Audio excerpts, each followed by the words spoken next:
Overhiring has a bill, it just arrived. Last week, Meta announced 8,000 layoffs. Microsoft offered buyouts to 8,750 employees. This is the first time in the company's 51-year history they have done that. Nearly 17,000 jobs, 1 week. Both companies mentioned AI investment and the need to be leaner. Fair enough. But CNBC pointed out what many were thinking. Both are still dealing with overhiring choices made years ago. The AI narrative is valid, yet the root cause started long before that. Here is what overhiring really looks like from the inside, before anyone calls it a problem.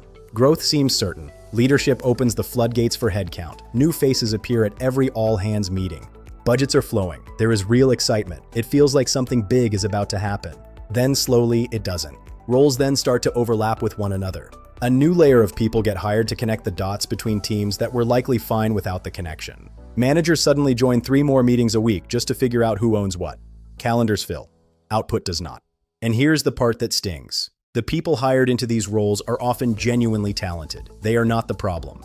They arrive before the organization understands what they need to do. So they do what any smart person would do.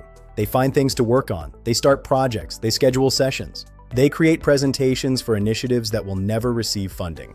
Not out of laziness, but because no one provided them with a clear problem to solve. That never makes it into the restructuring memo. Most leaders before approving a hire ask, "Can we afford this?" The better question is, what stops if this role doesn't exist? If that answer is unclear, the role probably is too. And 18 months later, it might appear as a line in a layoff announcement. Meta and Microsoft are not the bad guys here. This is not really about them. Overhiring rarely comes from bad intentions. It comes from optimism, competitive pressure, and the human instinct that more people means more progress. It usually just means more complexity. The bill for that assumption is what 17,000 people opened last week. Organizations that ask the hard questions before the offer letter goes out, not after the reorg is announced, are the ones worth watching. They are not being pessimistic. They are just being honest and smart. What do you think? Have you seen the effects of overhiring firsthand?